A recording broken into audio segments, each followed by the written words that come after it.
as parity, revealed the duality known as matter and antimatter. Antimatter bears the opposite characteristics to matter. For instance, contrary to matter, antimatter electrons have a positive charge, while protons have a negative electric charge. Nobody was aware of this scientific fact when the Quran was revealed 1400 years ago. Yet, it was clearly revealed in verses that everything in the universe has been created in pairs. A verse in the Quran shows this as follows: "Glory be to him who created all the pairs, from what the earth produces, and from themselves, and from things unknown to them."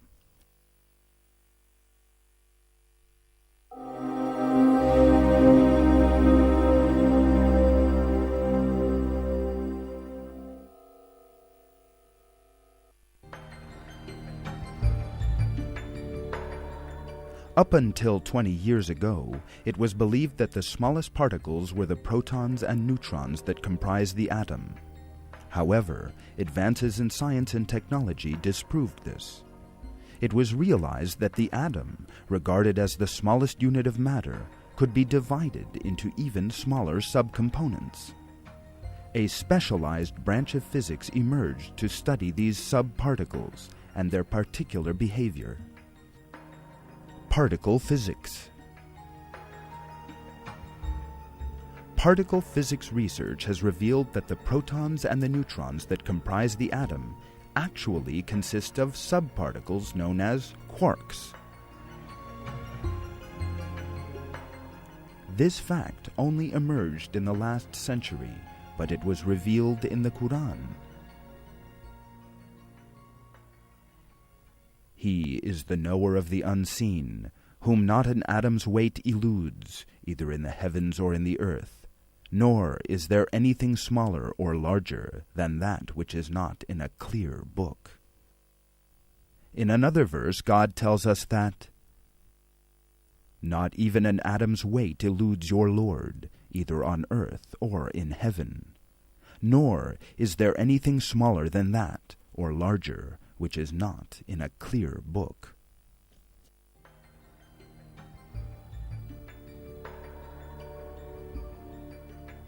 This verse refers to atom and smaller particles still.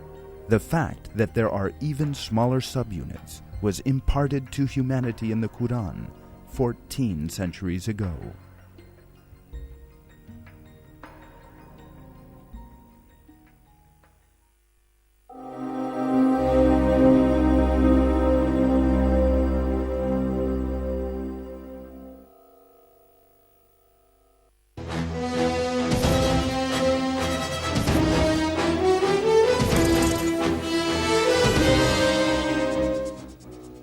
The 20th century saw a great many new discoveries regarding celestial phenomena in the universe. One of these is the black hole.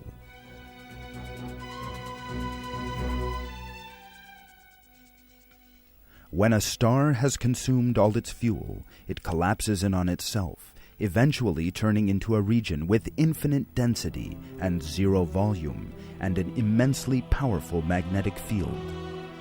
This is called a black hole.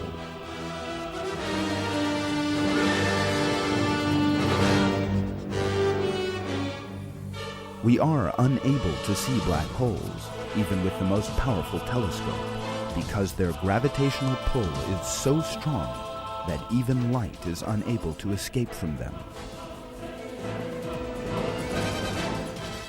Their presence, however, can be perceived by means of the magnetic effect they have on the surrounding area.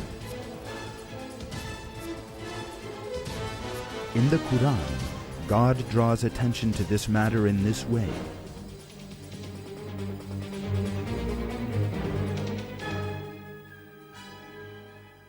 And I swear by the stars' positions, and that is a mighty oath, if you only knew.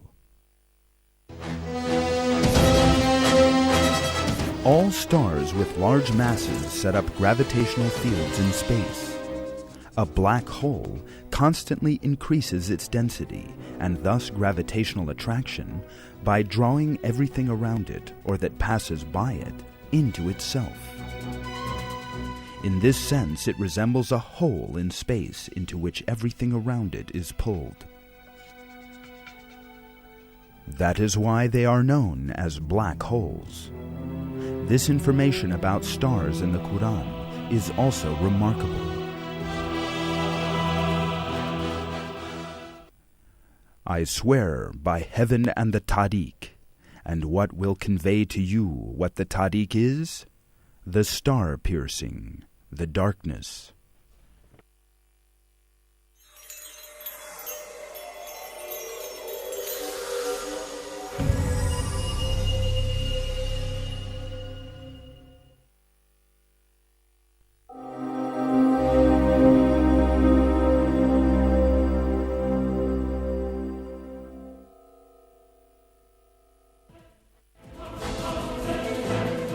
Electricity.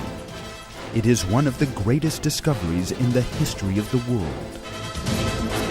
It lights almost the entire world by means of bulbs. In fact, this great discovery was noted in verses of the Quran 14 centuries ago.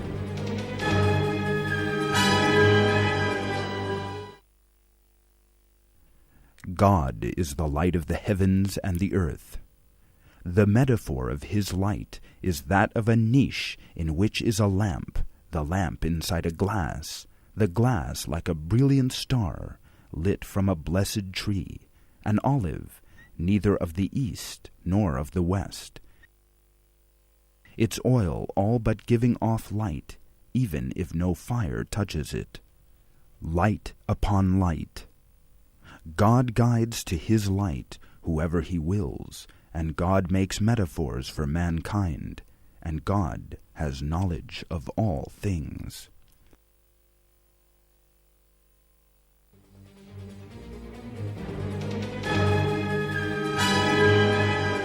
This verse refers to something that emits light. It appears that this body miraculously refers to the light bulbs used almost everywhere on Earth in the present day. A bulb is a body which shines like a star and emits light inside glass, and that is in full conformity with the description in the verse. The fact that the fuel used by this light-emitting body belongs to neither east nor west may be an indication that it has no physical dimensions. Electricity, the fuel of the light bulb, indeed is not in material dimension, but in an energy dimension. Unlike oil lamps and gas lamps, light bulbs burn without fire, in line with the description supplied in the verse. In light of all this information, it may be inferred that this verse is referring to the light bulb, a most important invention. God knows best.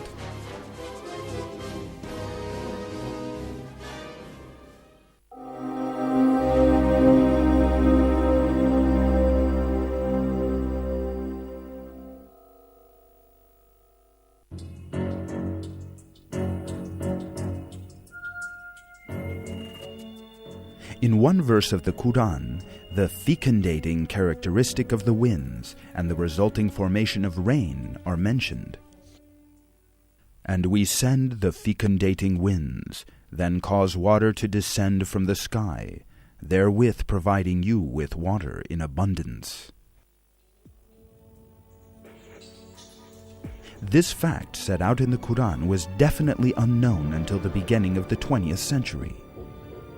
Until then, the only relationship known between the wind and the rain was that it was the wind that drove the clouds. However, today's meteorological findings have demonstrated the fecundating role of the wind in the formation of rain.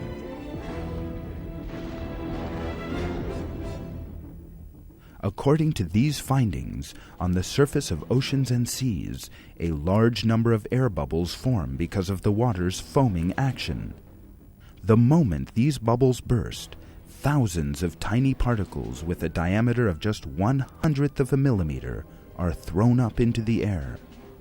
These particles, known as aerosols, mix with dust carried from the land by the wind and are carried to the upper layers of the atmosphere. These particles, carried to higher altitudes by winds, come into contact with water vapor up there. Water vapor condenses around these particles and turns into water droplets.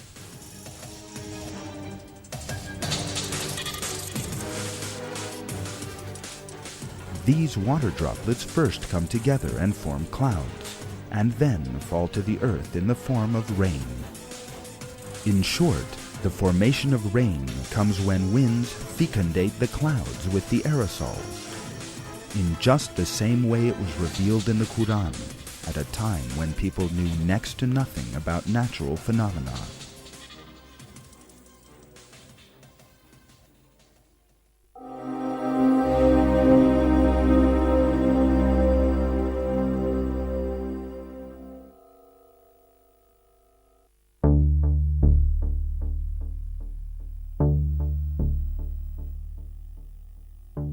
Research carried out in recent years has revealed that the prefrontal area, lying in the frontal part of the skull, is responsible for the management of particular functions of the brain. This area of the cerebrum is also responsible for planning, motivation, and initiating good and evil behavior, and it is responsible for telling lies and the truth. A book entitled Essentials of Anatomy and Physiology says, in relation to its involvement in motivation, the prefrontal area is also thought to be the functional center for aggression. Parallel information to these scientific facts discovered by scientists in the last 60 years was also imparted in the Quran 14 centuries ago. No, indeed, if he does not stop, we will grab him by the forelock, a lying, sinful forelock.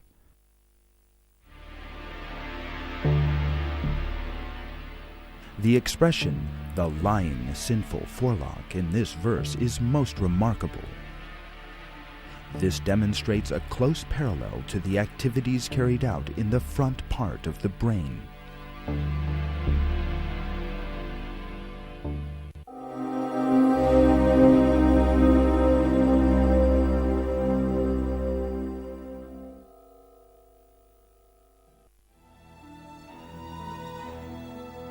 What determines the gender of an unborn child?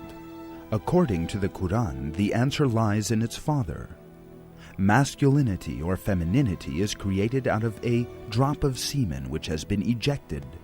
Gender is determined by the sperm cells from the male, and that the female has no role in this process. The verses that tell us this read, "He has created both sexes, male and female, from a drop of semen which has been ejected." Wasn't he a drop of ejaculated sperm, then an embryo which he created and shaped, making from it both sexes, male and female?